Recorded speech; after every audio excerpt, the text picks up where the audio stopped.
Assalamualaikum warahmatullahi wabarakatuh. Perkenalkan, kami dari kelompok 4 yang beranggotakan Auliati Suhani, Bunga Nur Islami, Tanisa Fitriani, Faaz Haki Al-Mazhar, dan Muhammad Henry Permana. Kami akan menjelaskan materi mengenai hukum internasional. Yang pertama, definisi hukum internasional. Hukum internasional merupakan seperangkat aturan yang ditunjukkan dan dibuat oleh negara-negara berdaulat secara eksklusif yang dapat didefinisikan sebagai sekumpulan peraturan hukum yang sebagian besar mengatur tentang prinsip-prinsip dan aturan-aturan yang harus dipatuhi oleh negara-negara atau subjek hukum internasional dan hubungannya satu sama lain. Istilah hukum internasional atau international law merupakan istilah yang pertama kali diperkenalkan oleh Jeremy Bentham, seorang ahli hukum serta filsuf utilitarisme Inggris yang jenius. Istilah hukum internasional memiliki pandangan yang sama dengan istilah hukum bangsa-bangsa. Mohtar Kusumaatmadja mendefinisikan hukum internasional sebagai keseluruhan kaidah dan asas hukum yang mengatur hubungan atau persoalan yang melintasi batas negara atau hubungan internasional yang bersifat perdata. Serta, terdapat 3 unsur dari batasan tersebut, yakni yang pertama, terdapat prinsip atau asas hukum dan norma kaidah hukum. 2. Berfungsi untuk melandasi hubungan antara subjek-subjek hukum internasional dan mengatur persoalan-persoalan hukum publik yang bersifat lintas batas negara. Yang ketiga, bersifat publik. Subjek-subjek hukum internasional.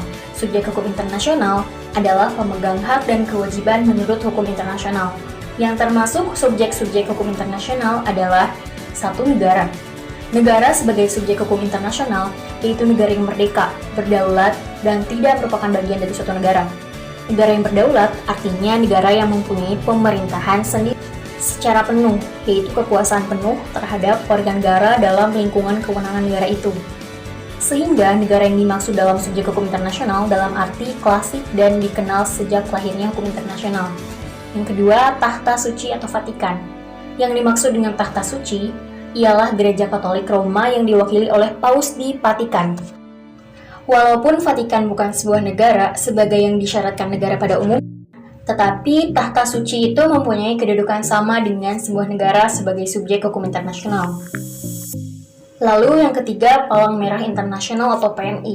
Palang Merah Internasional atau PMI sebagai subjek hukum internasional terbatas karena lahir disebabkan faktor sejarah sebagaimana tahta suci atau Vatikan.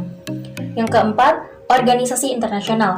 Organisasi internasional seperti Perserikatan Bangsa-Bangsa atau PBB mempunyai hak-hak dan kewajiban yang ditetapkan dalam konvensi-konvensi internasional.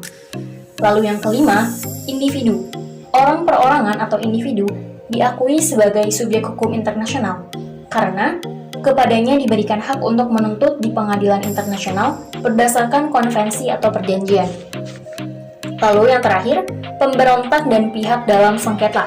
Menurut hukum perang, pemberontak dapat memperoleh hak dan kedudukan sebagai pihak yang bersengketa atau belligerent dalam keadaan tertentu. Contoh, Gerakan Pembebasan Palestina atau PLO. Lalu tokoh-tokoh dalam hukum internasional. Yang pertama ada Jeremy Bentham, Mohtar Kusumaatmadja, Hashim Jalal, Sudargo Gautama, Sidik Suraputra, dan Hikmahanto Juwana. Teori-teori hukum internasional. 1. Teori hukum alam. Diartikan sebagai hukum yang ideal yang didasarkan atas hakikat manusia sebagai makhluk yang berakal atau satuan kaidah yang diilhamkan alam pada akal manusia. Yang kedua, teori kedaulatan, di mana atas kekuatan mengikatnya hukum internasional adalah kehendak negara itu sendiri untuk tunduk pada hukum internasional. Yang ketiga, teori objektivitas mazhab Wiyena, yakni dasar kekuatan mengikatnya hukum internasional adalah suatu norma hukum, bukan kehendak negara. Keempat, teori fakta kemasyarakatan. Menurut teori ini, dasar kekuatan mengikatnya hukum internasional adalah fakta kemasyarakatan yang terdiri atas faktor biologis, sosial, dan sejarah kehidupan manusia. Sumber hukum internasional di Indonesia. Pasal 38 ayat 1, Piagam Mahkamah Internasional menyatakan bahwa dalam mengadili perkara yang diajukan kepada Mahkamah Internasional akan digunakan 1. perjanjian internasional. Bentuk perjanjian internasional yang sering dipraktikkan di Indonesia ada traktat, konvensi, persetujuan, memorandum, pengaturan, agreed minutes, pertukaran nota politik, dan istilah lainnya. Kedua, kebiasaan internasional. Ketiga, prinsip hukum umum. Keempat, keputusan pengadilan dan doktrin.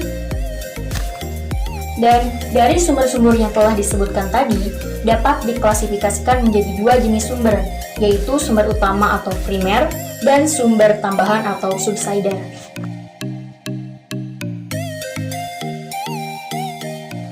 Contoh kasus hukum internasional. Pertama, perselisihan batas laut antara Kenya dan Somalia. Kedua, Arab Saudi mengeksekusi matinya Tuti Tursilawati, TKW asal Indonesia. Ketiga, Israel yang menghancurkan rumah penduduk Palestina. Keempat, sengketa batas laut antara Indonesia dan Malaysia. Kelima, Amerika Serikat yang membunuh jenderal Iran. Dan yang terakhir, sengketa Nicaragua, Amerika. Sekian dari kelompok kami, terima kasih atas perhatiannya. Wassalamualaikum warahmatullahi wabarakatuh.